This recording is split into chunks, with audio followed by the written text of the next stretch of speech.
And welcome back to my channel.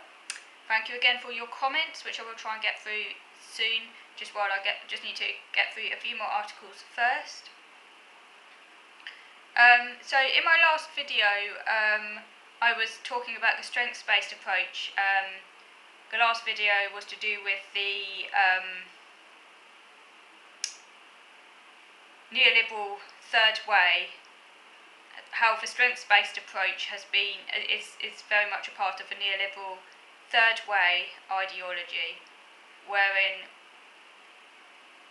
responsibility is devolved onto individuals and families, and how the strengths-based approach that social services use has very much co-opted that ideology.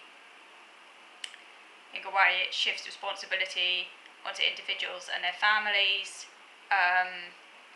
The whole stuff about independence as a kind of justification for cutting back services and so on. And also, by the way, I was thinking as well how the neurodiversity movement itself is very closely allied with some of the worst aspects of neoliberalism, particularly the emphasis on self-diagnosis that we hear a lot about in the neurodiversity movement. Again, devolving responsibility onto individuals and families, encouraging de-expertise, deprofessionalisation, anti-structure, anti-expertise, anti-society, anti-institutions, very neoliberal. Let me know what you think about that. So moving on now, just a few other things I'll be thinking about. I came across a study. I'm not going to go into it in great depth at all, just a very brief mention. So I'm not going to really go into the study, but it was just of interest because I found a study, I think it's in Spectrum News. Spectrum News is a online newspaper. If you haven't heard of it, check it out. Find all the autism research and everything like that on there. There's a study that shows autism with intellectual disability is less heritable than autism alone. Thought that was interesting, and I think in many ways that ties in a little bit with the Sarovic article that I discussed previously. The idea that autistic traits are highly heritable. But in order to develop autism for clinical condition, you often need to be exposed to certain risk factors, and how there's a greater, as a group, autistic people tend to have more cognitive challenges than you'd expect in the general population, and this again kind of fits into the Sarovic idea of being exposed to risk then reduces cognitive compensation and means the diagnosis of autism is more likely. Indeed, there is a very high prevalence of intellectual disability within the autistic population, not as high as previously thought, but that's mainly because of the explosive exponential growth of diagnosis in those without intellectual disability. But and of course the NDM unfortunately has very much silenced the voices of those with intellectual disability who are also autistic, but that group does exist, and that kind of suggests maybe that those who have the intellectual disability have been exposed to more in a way of like risk factors, suggesting more kind of how can I say, a kind of pathological process, whereas maybe those who just have autism without those other conditions, it might be a more kind of genetic pathway and less pathological process. And some of them might just have an autistic personality and maybe don't need a diagnosis, although I would say that then they're not autistic, so I sort of feel you need clinical impairment, but that's another whole debate. But anyway, I just thought that was interesting. I just thought I'd throw it out in passing. And then another thing that's been in the news lately, Rishi Sunak, who's the current Prime Minister in the UK of the Tory party, which is described as centre-right in the UK, although sometimes I think they're far more than centre-right, they've gone very right-wing, but anyway. Rishi Sunak, who's the Prime Minister, recently created a big stink when he said that people with maths issues should feel, or people who struggle with numeracy, shall we put it that way? That's probably a better way of explaining it. People who struggle with numeracy should feel embarrassed, and that changing an anti-maths mindset is key to boosting economic growth. And there are plans proposed to make maths education compulsory until the age of 18, whereas currently you only need to study it in school up until the age of it's up until 16, I think, isn't it? Yeah, because you have to take GCSEs now, obviously. So yeah, currently it's up to 16. Now, yeah, obviously there's been a big outcry over this and how deeply offensive his comments are. Rather ironic as well, coming from a government that has not shown the best, it has not been very savvy when it comes to understanding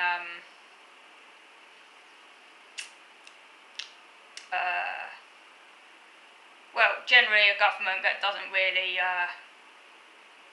support or help people with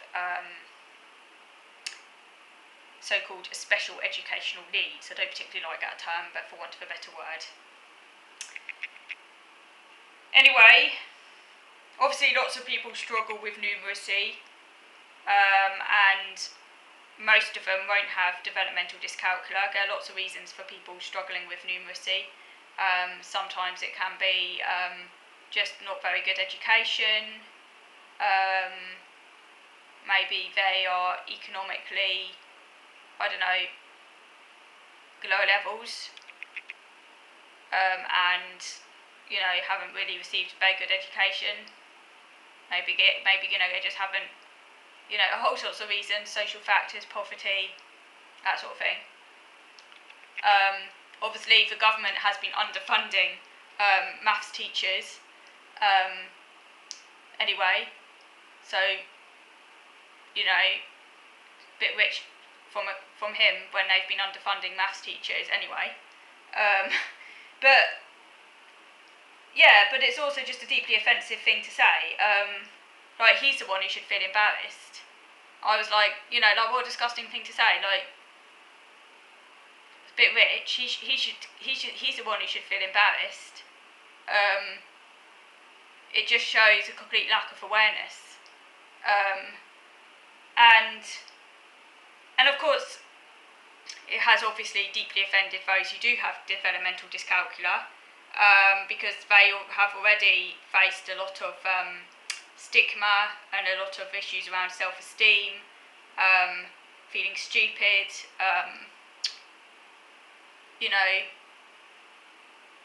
and to have a senior government minister, Prime Minister, say that, how is that going to make them feel?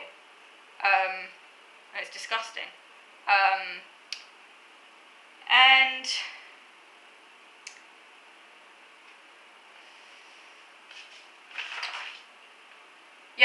and I found an article where it says that Sunak has not considered children with special education needs in his maths plan either, so there's been a complete blind spot as well over children with so-called special educational needs in his maths plan. He's completely overlooked them. And many people with dyscalculia struggle with short-term memory, and they experience difficulties performing simple number problems. They share difficulties with short-term memory, which is also an issue for those with dyslexia as well.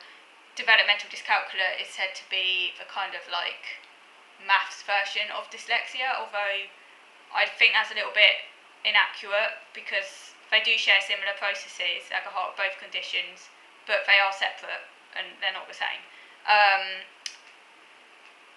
there's quite a high rate of dyslexic people having dyscalculia,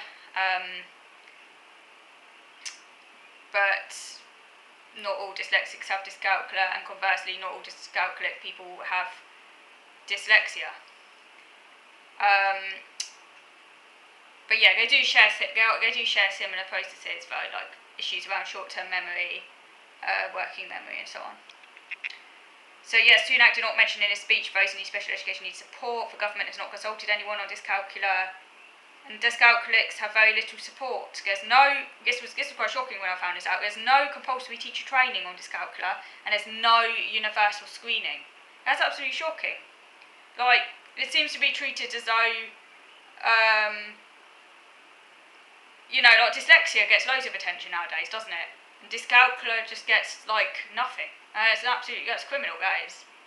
That's criminal. If anything, dyscalculia can actually be more serious. I don't want to say, obviously, dyslexia can be very serious, but if anything, dyscalculia can be just as serious, if not more serious, than dyslexia. Like, if you don't understand money, that can get you into debt, like financial difficulties, all sorts of things. So, yeah, and it's been argued that maths until age 18 would just put more stress on kids with dyscalculia. Yeah, and Rishi Sunak has said that being bad at maths should not be socially acceptable, which is a really disgusting thing for him to say, because it's really discriminatory towards people with dyscalculia. It's discriminatory towards anyone who's bad at maths, and it's not people's. And it's basically implying that someone who struggles with maths is like it's their fault, which is classic neoliberalism, isn't it? Pointing a finger at the person, not at societal issues, And it's just really disgusting. But I suppose you can't really expect any decency from Tories, like, you just can't, so I'm not altogether surprised, but it's still disgusting nonetheless. Okay, so I'm going to move over to video number 2 now, so I just want to carry on, just waffling on, I guess, about current issues and so on, so moving on to video number 2.